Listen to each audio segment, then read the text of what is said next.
Tilbury Dockyard on the edge of London, yet another flashpoint in the conflict between employers and workers over 0 hours contracts. The dock owners want to put more staff onto 0 hours, taking away guaranteed work and benefits like paid leave. The union says it's an outrage.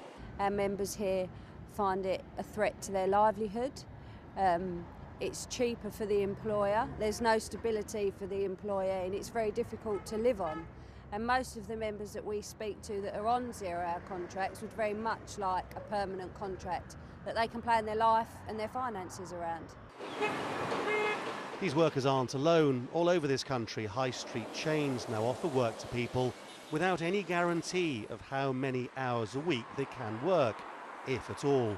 This man agreed to speak in the dark for fear that he could lose what little he has if he was identified. He says he's seen the evidence of 0 hours contracts, creating nothing but uncertainty and fear.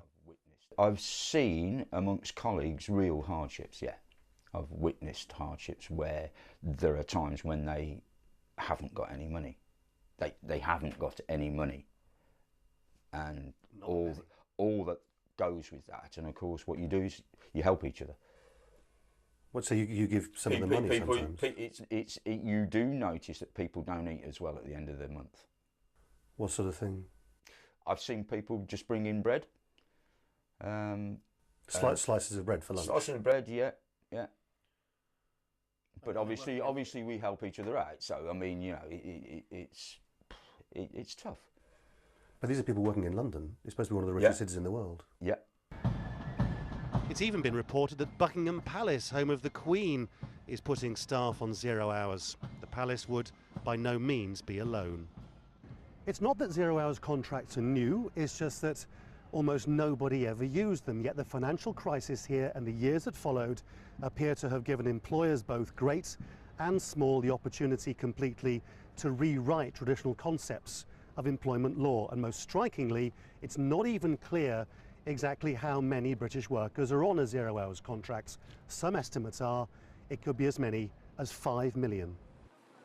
The government has said it will penalise companies which are particularly mean to 0 hours workers, but they're more interested in ensuring that everybody pays into a pension scheme for their old age. But how to do that when you're on 0 hours? This man's paperwork suggests his pension, if he's lucky, will provide around $100 a year.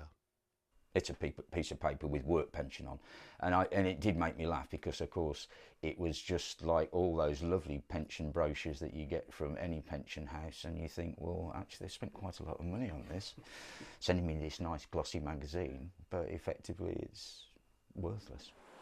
And pensions aren't the only problem being stored up by all this.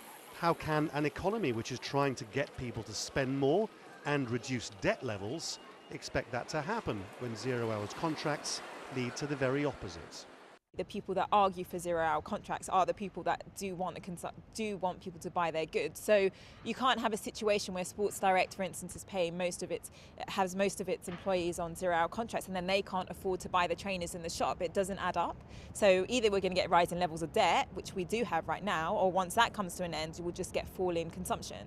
The government has said it won't ban 0 hours contracts. Indeed, ministers insist they helped get UK businesses through the financial crisis.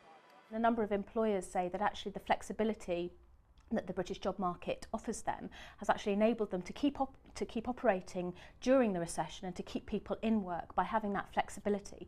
That has meant that rather than companies going bust and people being unemployed, they were able to have that flexibility to see them through the tough times and then to come out the other side.